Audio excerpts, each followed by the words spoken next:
Over half of American adults will be obese by 2030 unless the US changes their eating habits. This is according to a report released by the Trust for America's Health with funding from the Robert Wood Johnson Foundation. The obesity rates for US adults have doubled since the 1980s and have nearly tripled among children in the same time period. Mississippi is still forecasted to be one of the heaviest states, and the report predicts the obesity rate to increase by approximately 35% by 2030.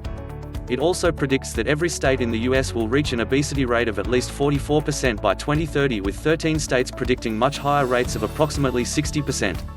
Obesity is linked to many other health implications such as type 2 diabetes, heart disease and hypertension, which suggests that there could be significantly higher medical costs in the future for obese patients.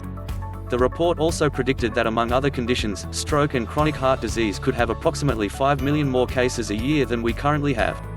In 2011, the US government spent $830 million to study obesity and ways to reduce the rate in the future. Researchers for the Trust for America's Health believe that these projections are reasonable, and they are not the only ones that think this.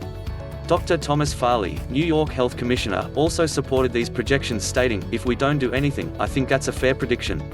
Dr. Farley's city has launched a new health initiative which bans supersized sugary drinks to be sold to New Yorkers.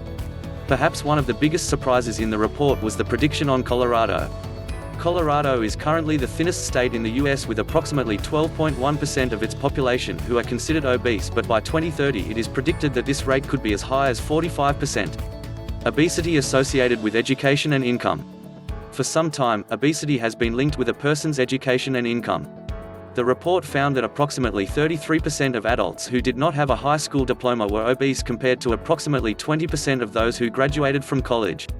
About a quarter of people who earn $50,000 a year or more are obese, compared to about a third of people who earn $15,000 or less per year.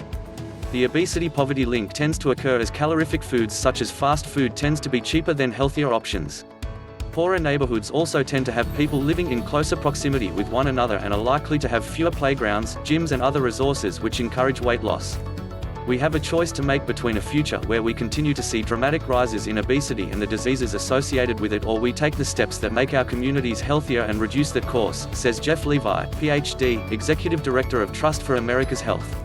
If we stay on the current course, we could see obesity rates that are already unacceptable double in some states, he says. Obesity prevention and reduction.